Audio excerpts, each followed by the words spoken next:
గుడికి వెళ్తాం, భగవంతుడి ముందు కూర్చొని చేతులు జోడిస్తాం, కావలసింది కోరుకుంటాం. ఎప్పుడైనా ఆలోచించారా దేవుడికి ఏమనిపించుంటుందో?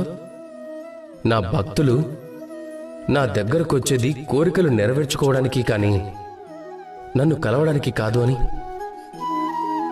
అందరూ గుడికి వెళ్తారు, తమ తమ కోరికలని దేవుడి ముందు పెడతారు. ఒకవేళ వారి కోరికలు నెరవేరకపోతే నిరాశ చెందుతారు. కనుక ఇకపై ఎప్పుడు గుడికి వెళ్ళినా మీరు భగవంతుడి ముందు కూర్చోండి, నమస్కరించండి, ధన్యవాదాలు చెప్పండి. ధన్యవాదాలు దేవా, మీరు నాకు ఏదైతే ఇచ్చారో దానితో నేను సంతుష్టుడనయ్యాను అని. నాకు మీ మార్గదర్శనం చాలు.